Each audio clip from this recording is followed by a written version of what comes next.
여러분 안녕하십니까? 1월 6일 목요일 뉴스투데이 강원입니다. 강원도청의 새 청사가 우여곡절 끝에 춘천 옛 캠프페이지에 지어지는 것으로 결론났습니다. 그런데 위치에 대해 오랫동안 갈등한 나머지 어떻게 지을지에 대한 사회적 고민은 상대적으로 적었습니다. 강화길 기자입니다. 춘천 옛 캠프페이지에 들어서게 될 강원도청 새 청사. 강원도는 2025년 착공까지 3년 동안 설계를 포함해 각종 행정 절차를 수행합니다. 이 과정에서 새 청사의 윤곽이 드러납니다.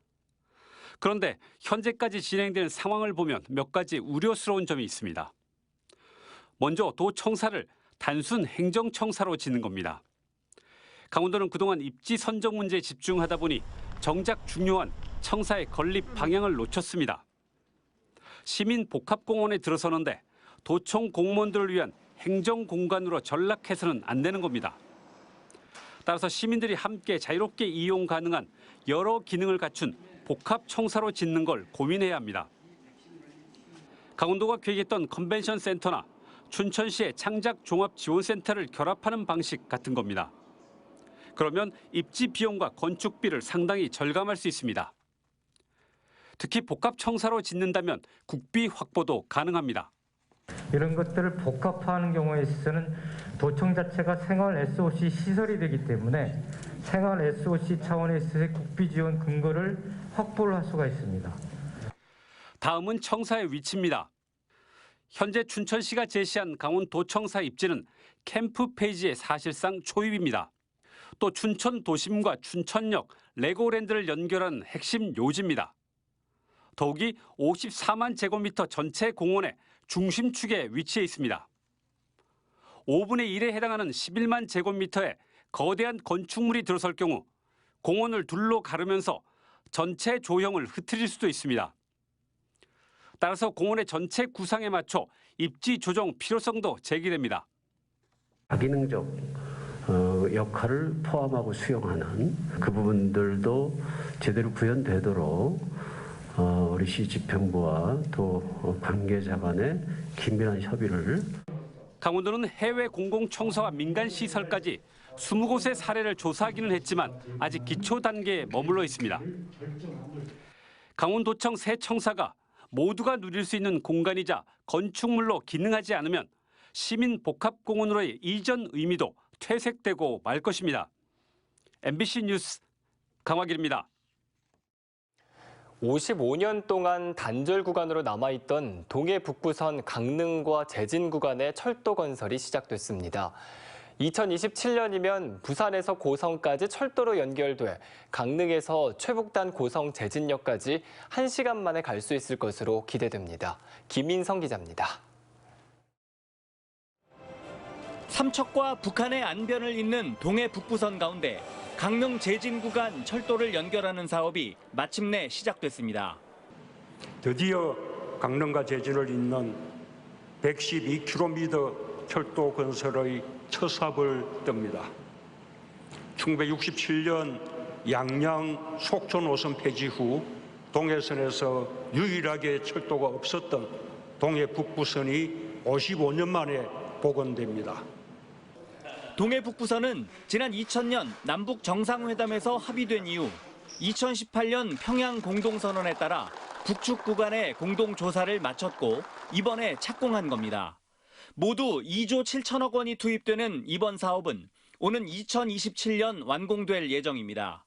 전체 9개 공구 가운데 제1공구 남강릉 신호장에서 강릉역을 잇는 7.7km 구간이 가장 먼저 지난해 11월 실시 계획이 승인됐고 나머지 8개 공사 구간도 내년까지 차례로 착공합니다.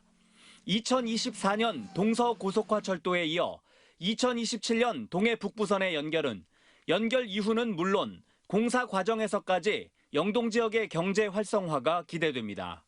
강원도 같은 경우가 이제 철도 소외 지역이었는데 이게 지금은 그렇지만 나중에 이제 강릉 제진 철도 건설 사업 같은 걸로 해서 4조 원 이상 이제 생산 유발 효과도 있고 그리고 한 2, 3만 명 이상의 이제 고용 유발 효과가 있는 당장 이제 지역 개발 효과도 있고 또 미래지향적으로 이제 어쨌든 대륙으로 나아가는 발판을 마련한다는 측면에서 앞으로 5년 동안 영동 지역은 획기적으로 교통망이 갖춰지게 됩니다. 동해 북부선의 복원으로 강원도는 새로운 모습으로 도약하고 남북 경제 협력의 기반도 갖추게 될 것입니다. 2023년 동해 중부선 전철화가 개통되고 2027년 동해 북부선과 춘천 속초 구간이 완공되면 우리는 서울과 부산에서 KTX 이음을 타고 강릉, 양양, 속초, 고성까지 다다를 수 있게 됩니다. 특히 북한의 금강산 청년선, 강원선, 평라선, 한북선, 두만강선을 모두 연결하게 되면 시베리아 횡단철도 등 유라시아 철도망과 연결할 수 있게 돼 동북아시아 경제협력 논의의 기반이 될 수도 있다는 전망까지 나오고 있습니다. MBC 뉴스 김인성입니다. 초등학교 신입생 수에 양극화 현상이 나타나고 있습니다. 신도심의 큰 학교에서는 쏠림 현상이 나타난 반면 올해 신입생이 없는 농어촌의 작은 학교는 20곳에 달하고 있는데요. 강원도교육청이 올해 초등학교 1학년을 시작으로 과밀 학급이 있는 학교에 교실을 늘리겠다고 했는데 자칫 양극화만 키우는 건 아닌지 걱정입니다. 허주희 기자의 보도입니다. 올해 초등학생이 되는 어린이들이 엄마 손을 잡고 학교를 찾아왔습니다. 코로나19로 입학 서류만 챙겨 아이 없이 혼자 학교를 찾은 학부모도 적지 않습니다. 신입생 예비 소집 결과 대단지 아파트 신축으로 들어선 이 학교는 지난해보다 신입생이 29명이나 늘었습니다. 첫째 아이가 다니고 있는데 아이가 학교 생활 되게 만족하고 있고 선생님들 되게 좋아하고 그래가지고 둘째 아이도 입학하게 되었습니다. 이처럼 신입생이 늘어나면서 1학년 교실 수를 늘려 과밀학급 문제를 해결해야 하는 상황이 됐습니다. 저희는 많은 경우에 한 학급에 26명이라든가 27까지 받아야 돼서요. 조금 애로사항이 많습니다. 강원도교육청은 당초 올해 초등학교 1학년 학급을 46개 증설해 20명 이하 학급 비율을 45%에서 67%로 높이겠다고 발표했습니다. 교실을 늘려 학급당 학생 수를 줄이겠다는 건데 같은 시군이라도 선호도에 따른 양극화가 심화될 우려가 커진 겁니다. 실제로 인근 초등학교는 신입생 수가 19명이나 감소했습니다. 농어촌 작은 학교도 신입생이 한 명도 없는 곳이 올해 처음으로 20곳으로 늘었습니다. 강원도교육청은 이 같은 쏠림 현상은 학령 인구 감소로 점차 해소될 것이라며 구도심과 신도심 학교 간 격차도 시설 개선 등을 통해 해결하겠다는 입장입니다. 기존에 있던 학교들도 낙후가 되면은 그 정도에 따라서 계속해서 시설 투자라든가 이렇게 지원을 하고 있기 때문에 도내 초등학생 수는 올해 7만 2천 명으로 300명 줄고 해가 지날수록 더 가파르게 감소할 걸로 예상됩니다. 학령 인구가 감소하는 상황에서 쏠림 현상까지 나타나면서 규모가 큰 학교는 더 커지고 작은 학교는 더 작아지는 현상이 짙어지고 있습니다. MBC 뉴스 허주입니다. 치열했던 2022학년도 대학 입시도 막바지에 접어들고 있습니다. 도내 대학들의 수시 모집 등록률이 저조한 가운데 정시 경쟁률도 하락세여서 미달 사태가 재현될 것이라는 우려가 현실이 돼가고 있습니다. 윤하은 기자가 취재했습니다. 지난해 강원도 내 4년제 대학 가운데 신입생 정원을 100% 채운 곳은 춘천교대가 유일했고 일반 대학은 한 곳도 없었습니다. 평균 충원율 89.5%로 전국에서도 꼴찌였습니다. 초유의 신입생 미달 사태가 벌어진 겁니다. 그런데 올해는 상황이 더 심각합니다. 신입생 10명 중 8명을 수시로 선발하는 강원권 대학들의 수시 모집 성적표가 초라합니다. 수시에 합격하고 등록하지 않은 인원을 수시 2월 인원이라고 하는데 강원대와 춘천교대를 제외하고 2월 인원이 모두 지난해보다 늘었습니다. 상지대와 한라대, 가톨릭 관동대학은 40% 넘는 인원이 등록을 하지 않았습니다. 수시 2월 인원이 많을수록 정시에서 뽑아야 하는 학생 수가 많아져 대학 입장에서는 부담이 커질 수밖에 없습니다. 도내 대학에서 정시에 지원하는 인력 풀들이 어느 정도 한정돼 있기 때문에 정시로 2월이 되면 많은 대학에서 흔히 말하는 신입생 충원율을 채우기가 힘들거든요. 이런 가운데 정시 모집 마감 결과 도내 대학들의 경쟁률도 다소 하락한 것으로 집계돼 전망을 어둡게 하고 있습니다. 대학들은 신입생을 확보하기 위해 다양한 자구책 마련에 나서고 있지만 뚜렷한 효과는 나타나지 않고 있는 상황. 향후 10년 동안 고3 학생 수는 계속 감소할 것으로 예상돼 지역 대학들은 그야말로 존폐 위기, 생사의 기로에 섰습니다. MBC 뉴스 윤하은입니다. 대선 후보를 내세운 정당들의 강원도 공약이 빠르면 이달 중순쯤에 발표될 예정입니다. 더불어민주당 강원도당의 경우 정책기획단에서 강원도 공약을 발굴해 중앙선대위와 조율 중이라며 이재명 후보의 강원도 방문 시기에 맞춰 공약 발표를 고려하고 있다고 밝혔습니다. 국민의힘 강원도당은 공약개발단에서 강원도 공약을 만들었고 중앙당에서 다른 지역 공약과 비교 분석 중이라며 중앙선대위가 정비되면 강원도 공약들을 발표할 수 있을 것이라고 밝혔습니다. 국민의힘 권성동 의원이 당 사무총장과 윤석열 대선 후보 선대위 종합지원 총괄 본부장직에서 모두 사퇴했습니다. 권 의원은 페이스북에서 그동안 윤석열 후보를 도와 여기까지 온 것은 오로지 정권 교체를 위해서였다며 일각에서 윤핵관이라며 공격했을 때에도 국민에게 드릴 말씀이 많았지만 하지 않았다고 말했습니다. 이어 본인의 사퇴로 모든 불만과 분열이 사라지길 바란다며 앞으로 새로 태어날 윤석열 후보를 위해 백의종군하겠다고 끝을 맺었습니다. 황선홍 감독이 이끄는 23세 이하 축구 대표팀에 강원FC 골키퍼 이광현 선수와 미드필더 김대우 선수가 선발됐습니다. 두 선수를 포함해 이번에 뽑힌 28명은 오는 10일부터 29일까지 열리는 대표팀의 제주 서귀포 겨울 전지 훈련에 참여합니다. 23세 이하 대표팀은 오는 6월 우즈베키스탄에서 열리는 아시안컵 대회와 9월 중국 항저우에서 열리는 아시안게임에 출전을 목표로 하고 있는데 이광현, 김대우 두 선수가 최종 대표 명단에 포함될지도 관심이 모아지고 있습니다. 강원도교육청이 매주 수요일 오후 6시 직원들이 PC를 끄고 퇴근할 수 있도록 수묘일 PC 오프제를 운영합니다. 수묘일 PC 오프제는 눈치 보지 않는 퇴근 문화를 조성하고 업무 시간의 집중도를 높이는 등 일과 삶의 균형을 위해 마련됐습니다. 도교육청은 다음 달까지 이어지는 시범 운영 기간 동안 상급자들이 먼저 정시 퇴근하고 부서 회식이나 모임을 자제하는 등 분위기를 조성한 뒤 3월부터 본격 시행할 예정입니다.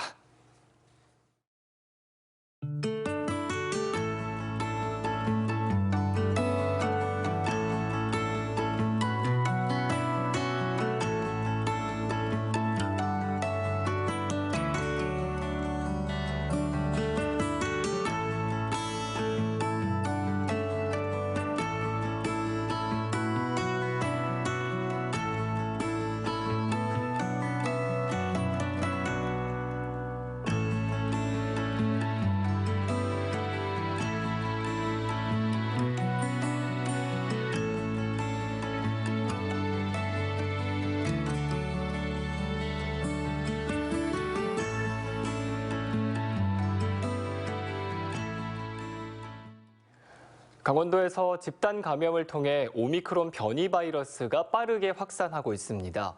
지난해 12월 22일 원주에서 3명의 오미크론 지역 감염이 처음 발생한 이후 어제 오전 0시까지 74명의 오미크론 감염자가 발생했습니다. 특히 오미크론 감염자가 가장 많이 나온 원주와 동해의 경우 특정 업체에서 집단적으로 발생했습니다. 강원도는 오미크론 확진자와의 접촉으로 감염이 의심되는 확진자가 112명에 달해 추가 감염자가 빠르게 늘어날 것으로 예측하고 있습니다. 강원도교육청은 학원과 독서실 등에 대한 방역 패스 적용이 법원 결정으로 일시 중단된 것과 관계없이 교육부 방침에 따라 청소년 백신 접종을 독려하겠다고 밝혔습니다. 도교육청은 해가 바뀌면서 올해 만 13세에서 18세가 된 청소년의 1차 접종률은 76%, 2차 접종률은 55%를 넘었다며 이는 전국 평균보다 높은 수치라고 설명했습니다.